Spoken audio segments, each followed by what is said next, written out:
Hey, podcast listener, even if you are alone in your entrepreneurial journey, know that today, right now in your earbuds, you are joined by thousands of entrepreneurs from all around the globe seeking to grow better, more profitable, location-independent businesses.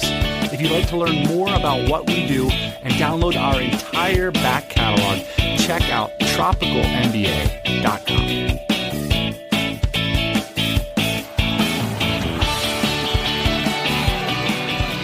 Alrighty, and we're going to do something that only occasionally we are loath to do, which is talk about ourselves. Yeah, only occasionally. I want to tell some stories from our past, so we're going to go back and track the history of some of our thinking about jobs, and specifically about remote jobs and distributed teams and virtual assistants, something that we've kind of always had our toe in that water since day one when we hired our first developer in California remotely, to the current day where we're launching a job board, dynamitejobs.co. In the last 60 days, we made 5 successful placements with a few that are about ready to close, it looks like. And we've featured over 20 jobs so far. And these are jobs that we're curating from our audience, from the listeners of this show, and placing them out there in front of the world. And it's challenging in a really unique way to hire for a distributed team in a remote company, and also just for an entrepreneurial company. You know, getting back to kind of the history of Dynamite Jobs and why we did this and what we've done in the past. Gosh, I think back in, when was that first time that we hired somebody in the Philippines and our designer in California? It was like 2008, I think. We were really looking for cost savings at the time. We're trying to figure out like, okay, how can we build a team? How can we have a competitive advantage and not have to pay full price for them? And so we started looking at places like the Philippines and Vietnam. Wasn't it because of how much it cost to get Drupal support at the time? Yeah, and we found some Drupal support in Vietnam for much cheaper. Drupal is a content management system. One might ask yourself, well, why were Dan and Ian using Drupal? That's a good question. Why weren't you using Shopify or WordPress? Didn't exist. Yeah, exactly. I mean, now I get to be the salty older entrepreneur being like, I can't believe how easy you kids have it nowadays, you know? It's like you couldn't do basic things with an e-commerce store unless you had a full-time developer on your staff. Yeah, and we're trying to figure out how to get that done. And we're not just like, how can I like make the most amount of money personally and like pay somebody in Vietnam very little? No. It was like, how can we exist? How can we survive? Yeah, how can we exist? That's kind of the reason why we started looking outside of where we were located, is because we just simply couldn't afford it. You know, times have changed and we can afford to hire somebody here in Austin to do a lot of what we do, but it doesn't always make sense, I think. One of the things that, you know, we realized in the last 10 years is I think it's more important to hire someone to work with people that have the right skill set, to have the right attitude, rather than to have the right location. Yeah. Because the location it's fluid, you know? Plane ticket away from meeting with this person over lunch. We got lucky in some ways because of this show. What we would do is we would put our job opportunities onto the show. At the beginning of the show, we'd be like, hey, happy Thursday morning, we got a job opening. We still do occasionally. And then we started sort of doing it for our friends occasionally, or people we trusted. The benefit to that was like there was a culture to it. Like people understood what we were about. That sort of thing is really hard to duplicate for entrepreneurs that are busy focused on, you know, not having a podcast about their business every week. Yeah. A lot of our listeners wanted to join us in some way. So if you remember back in 2012, we had this idea that we would have a seminar. And I look back on that, and 44 entrepreneurs in 2012 flew to the Philippines. They spent a lot of money to do it. It was expensive. It was $2,000. I think we had an argument about it on the show. But the real interesting stuff happened on the ground there. Why did we stop doing it? Why? It was a lot of work.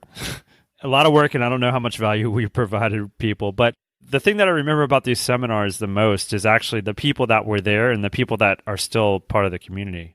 Overall, it was cool, but at the end of the experience, I don't think it was something that we were like really excited to do again. You remember what happened like a couple weeks after that? We all joined everyone in Bangkok. That's right. Yeah. For one of the first DCBKKs. Was that the first or one of the first? Okay, now I remember. So we were workshopping at the seminars, and you know, a lot of the people that came to these seminars they were super smart and successful, and they were just coming to hang out, and then other people were just getting started. So there's kind of a broad range. And somewhere along the way, like, we got the idea, someone handed it to us probably, well, wouldn't it be great if everybody were just able to get together for a weekend? And, we could just have some seminars from everybody, share stories. And we were just like, yeah, it would be great.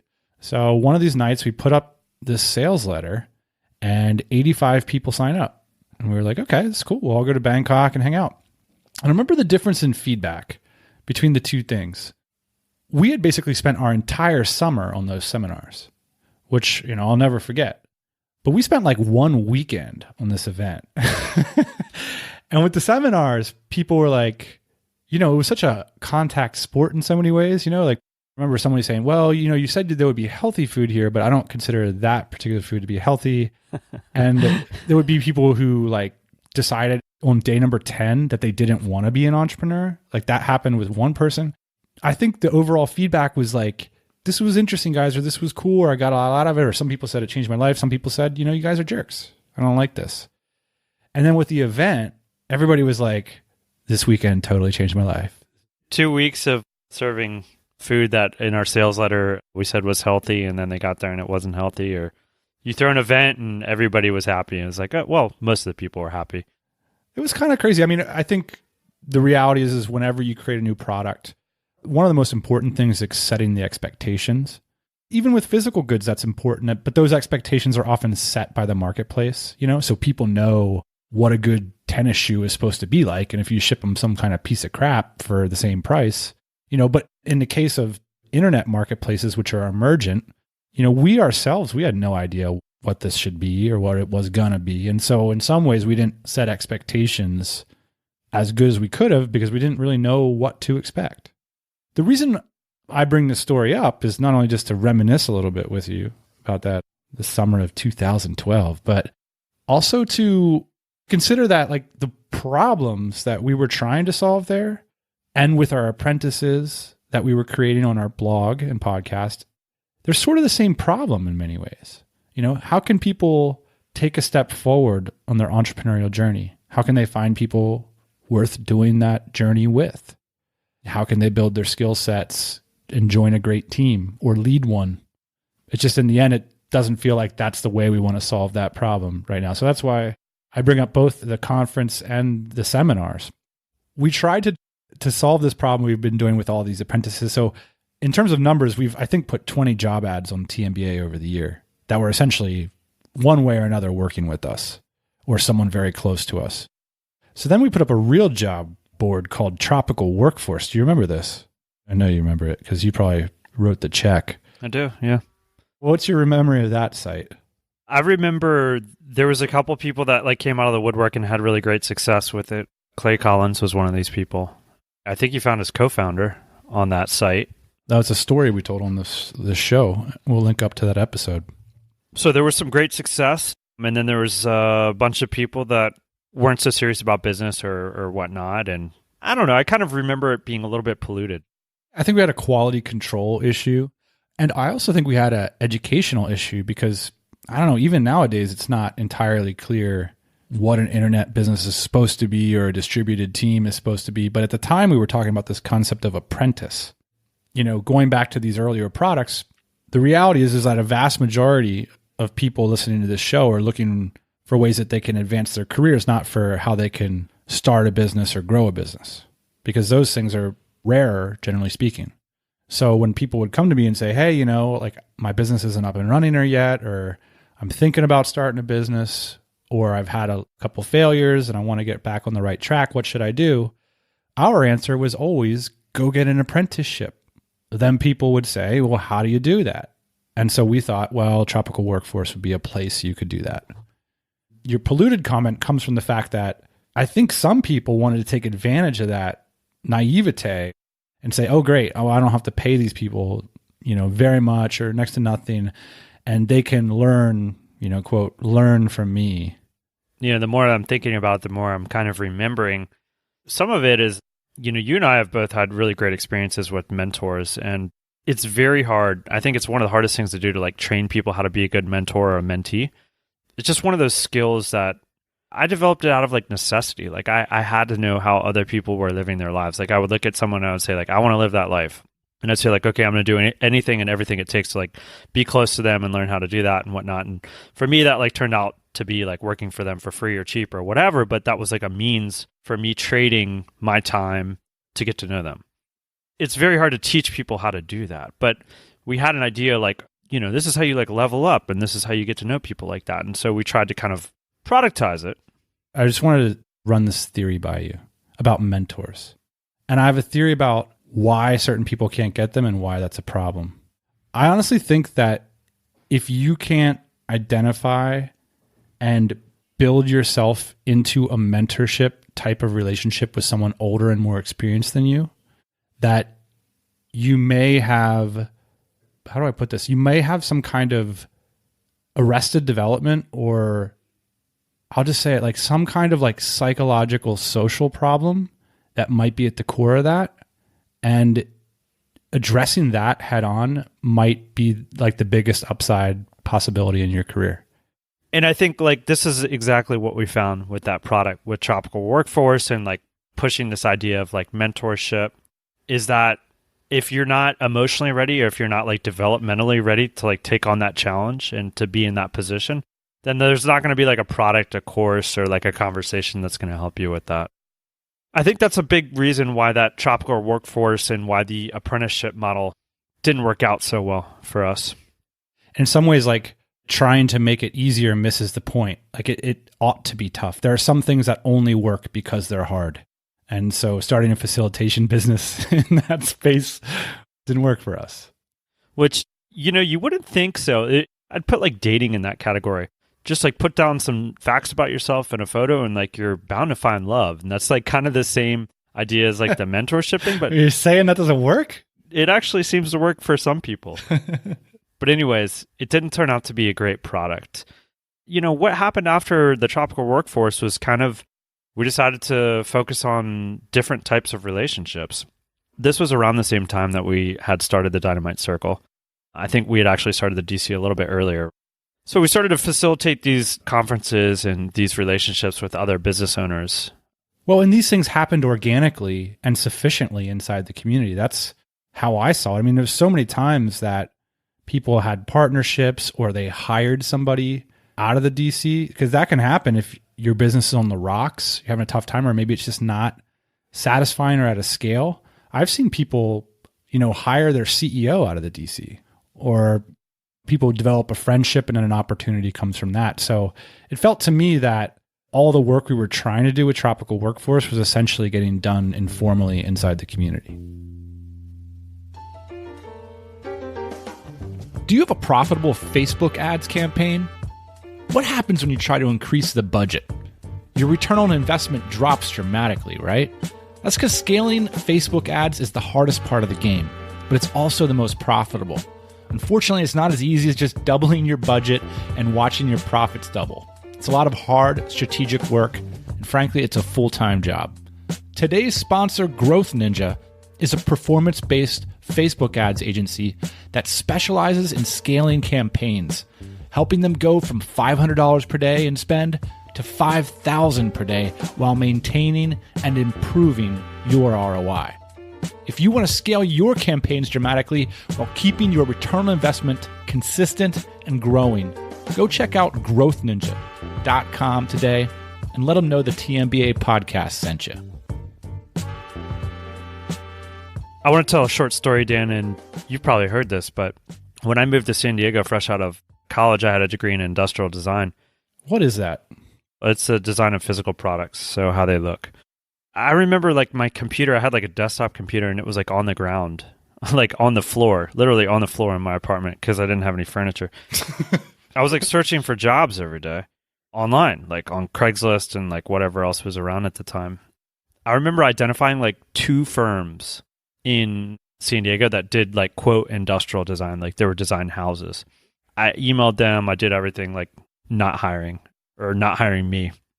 I was left with the task of trying to find a company that did design work or did manufacturing, but kind of needed a designer. And ultimately, that's what ended up happening is I became a designer at the company where you're at. You hired me.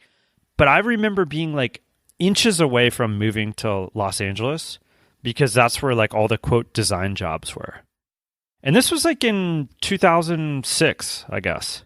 I was like 8 months out of school. Like I hadn't found a job yet. Like I applied to the post office. Like I was like, oh, this degree is worthless. Like no one's hiring or whatever. And so I was like, I have to go to Los Angeles because I feel like there's more opportunity there.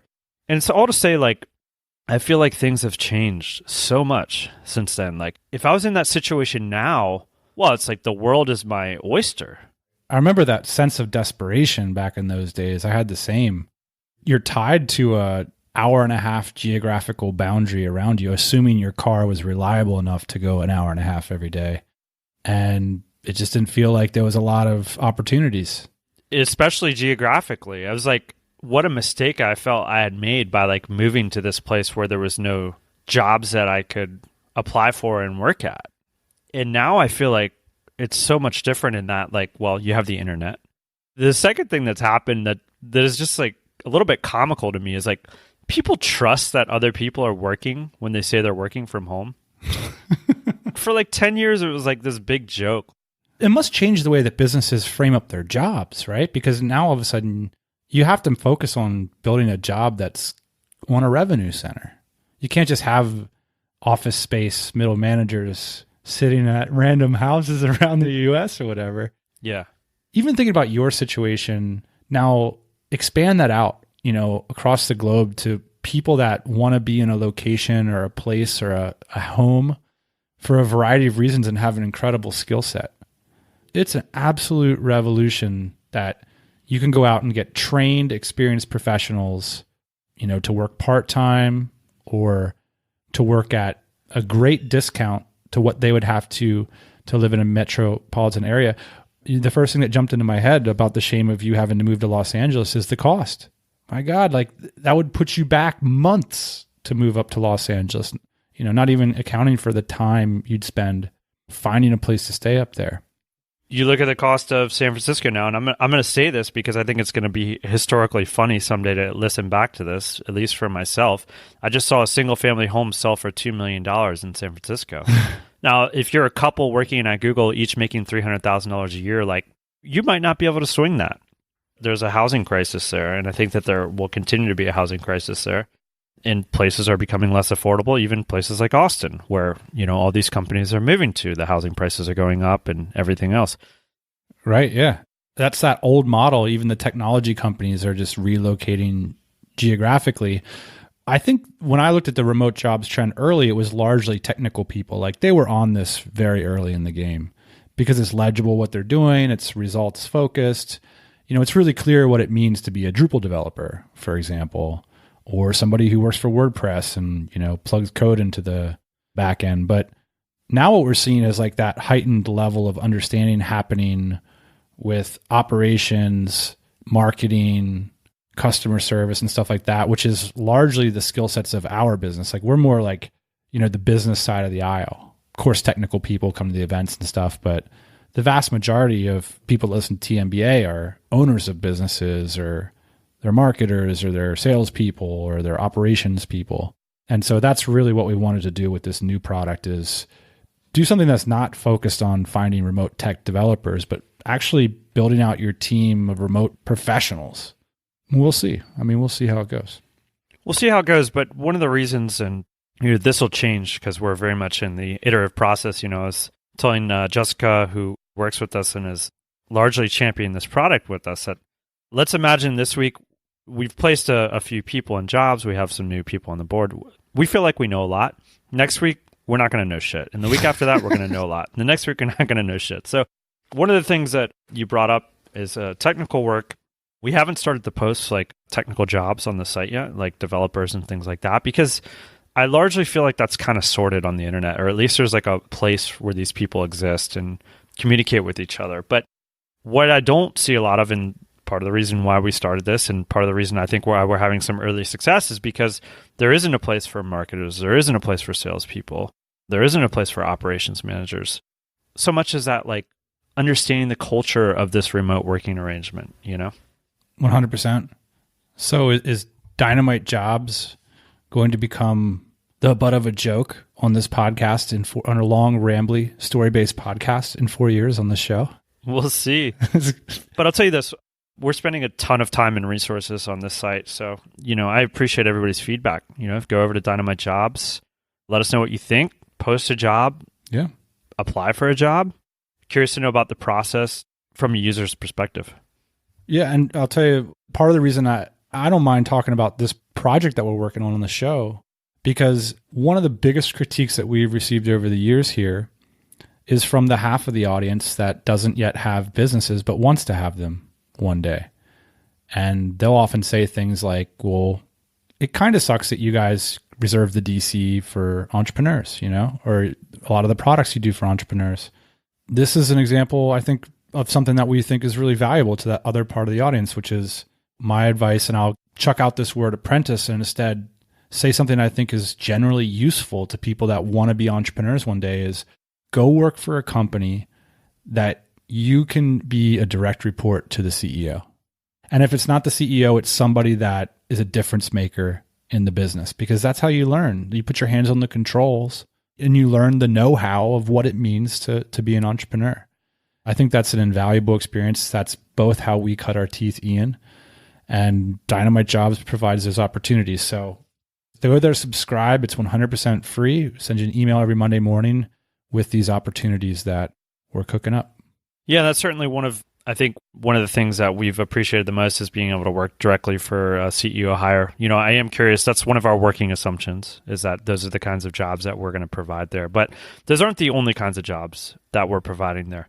Absolutely not. The thesis is remote jobs for professionals. But of course, that's up to you what you want to get out of your career and out of your next gig.